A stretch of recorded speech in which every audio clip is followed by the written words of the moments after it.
同大家講新年快樂啊！咁就最緊要身體健康，咁財運亨通，同埋馬運都亨通啊！OK，咁好快啦嚇，我咧就今日就會翻上國內啦，咁變咗咧，跟住有2日咧未必會拍片啦嚇。咁如果或者會喺群組嗰度啦，咁我就會發，如果有心水我就發啦嚇。如果冇發咧就冇辦法，因為有陣時可能都會好忙嘅。咁呢個係我群組，OK，咁如果有興趣嘅就可以加入啊。咁樣係冇收費㗎。咁上次提供個考孖寶咧就係頭關過咗㗎，尾關真係諗唔到啊，揀2隻都唔得，咁冇計啊。咁但係咧我就有買騎師王嘅，咁我又發上去個群組啦，咁比較晏咗啲啦嚇。咁我群組入邊話早啲發，即係因為有陣時咧我又見佢未有夠分咧，咁我唔係好有信心啦。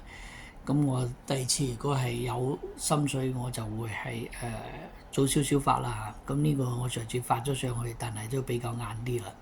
OK，咁講起今日啊，我因為呢2日都好忙啊，所以我依家先拍。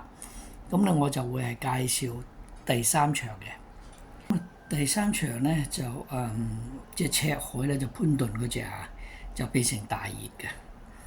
咁咧就嚟超升啦，咁啲鬥志就一定喺度噶啦。咁第一次跑又冇賽績，咁佢可以去到2.7咧，咁應該幕後都係睇到比較高嘅。咁我都選擇佢行。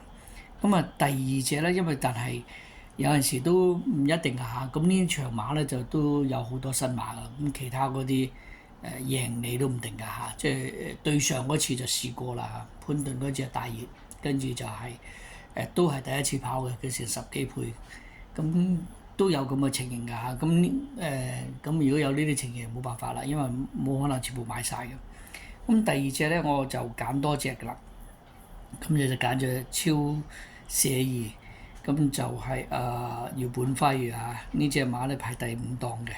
咁我覺得佢個檔口OK 嘅，咁佢都有前速㗎嚇。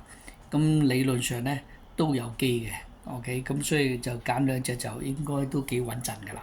咁當然啦，賭馬啲嘢冇嘢講㗎嚇，冇話100%嘅。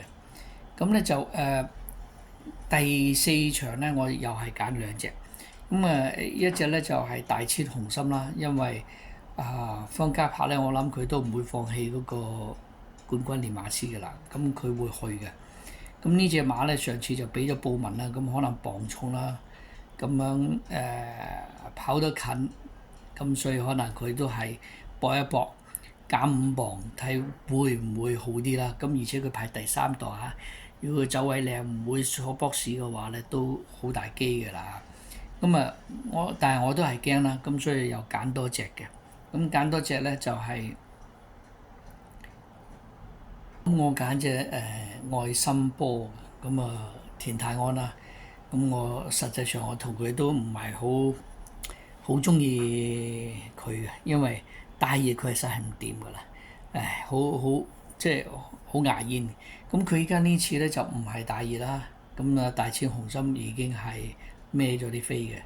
咁所以咧我買就係因為唔係田泰安就係何賢啦嚇。咁佢咧就有5.9倍嘅。咁如果係冷嘅，譬如超寫意跑出同埋搭呢隻咧，咁就呢口孖寶就好分㗎啦嚇。咁希望呢口孖寶可以喺新年前啦贏啦嚇。跟住就要等到過年啦嚇。祝大家好運，OK，拜拜。